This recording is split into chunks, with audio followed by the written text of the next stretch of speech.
आज हम सुनाने जा रहे हैं आपको एक कहानी जिसमें है एक किसान और एक सांप। शुरू करते हैं कहानी को। एक बार एक किसान अपने खेत पर काम कर रहा था। उसके खेत के अंदर कांटों की झाड़ियाँ हो गई थीं। झाड़ियाँ इतनी गहरी हो गई थीं कि पता ही नहीं चल रहा था कि कहाँ से काट कर झाड़ियों को बाहर निकाला जाए। किसान बड़ी मुश्किल से उन कांटों से खुद की सुरक्षा करता हुआ झाड़ियों को बाहर निकाल रहा था। किसान बिना अपना वक्त गंवाए झाड़ियाँ काटने में लगा हुआ था। किसान के हाथों और पैरों में कांटे चुभ गए थे। किसान को काम करते करते कब दोपहर हो गई पता भी नहीं चला। गर्मी की बढ़ती जा रही थी। उसने खेत से बहुत सारी झाड़ियों को काट दिया था, तो उसने सोचा एक और आखिरी झाड़ी साफ कर देता हूँ, फिर ठंडी छांव में जाकर आराम करूँगा। उसने उस झाड़ी में जैसे ही अपनी कुल्हाड़ी चलाई तो उसमें से एक सांप निकलकर बाहर आया। किसान बहुत घबरा गया। सांप को क्रोध में देखकर किसान ने सोचा शायद गर्मी के कारण झाड़ियों में बैठा होगा। किसान झाड़ी को छोड़ देता है और वह किसान ठंडी छांव में जाकर बैठ जाएगा।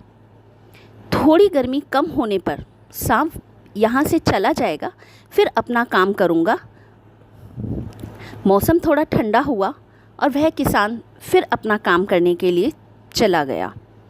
किसान ने जब दोबारा अपनी कुल्हाड़ी उस झाड़ी में चलाई तो वह सांप फिर बाहर आया और अपना फन ऊंचा करके किसान को डराने लगा। सांप अब पहले से भी ज़्यादा क्रोध में था। किसान बहुत डर गया था। किसान ने अपनी कुल्हाड़ी उसी झाड़ी में छोड़ दी और तुरंत वहाँ से दूर चला गया। किसान फिर से वहीं जाकर ठंडी छांव में जाकर बैठ गया और सोचने लगा कि सांप तो यहाँ से जाने का नाम ही नहीं ले रहा है।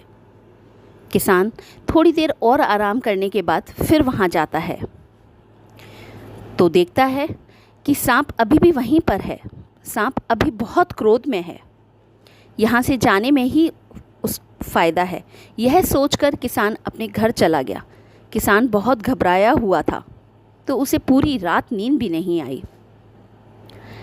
किसान उस कुल्हाड़ी को वहीं झाड़ी में छोड़ आया था, तो उसी रात जब सांप उस झाड़ी में घूम रहा था तो उसका शरीर उस धारदार कुल्हाड़ी से टच हो गया, जिसके कारण वह पूरी तरह जख्मी हो गया था। उसे वह कुल्हाड़ी अपनी दुश्मन लग रही थी, तो उसने उसे डसने की कोशिश की तो कुल्हाड़ी की धार से उसका मुंह 2 भागों में बट गया। मुंह से खून निकलने लगा और थोड़ी देर तड़पता हुआ वहीं पर मर गया। कुल्हाड़ी भी पूरी तरह सांप के खून में गड़ी हुई थी।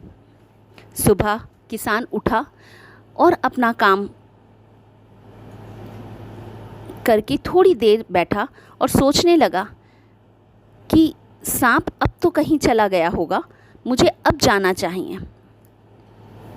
सुबह जब किसान आया तो उसने देखा कि सांप मरा हुआ पड़ा था और कुल्हाड़ी पर भी खून लगा हुआ था। तो किसान को सब समझ आ गया कि सांप अपने क्रोध के कारण मर गया। वह उस कुल्हाड़ी को अपना दुश्मन समझ बैठा और अपना क्रोध उस पर निकालने के लिए धारदार कुल्हाड़ी से लिपट गया होगा, जिससे इसका शरीर पूरी तरह कट गया और मुंह के भी 2 भाग हो गए। इस कहानी से हमें पता चला कि कभी भी क्रोध नहीं करना चाहिए। अगर हम सामने वाले पर क्रोध करते हैं तो अपना ही नुकसान कर लेते हैं। मेरे चैनल को लाइक करें, कमेंट करें और सब्सक्राइब करें।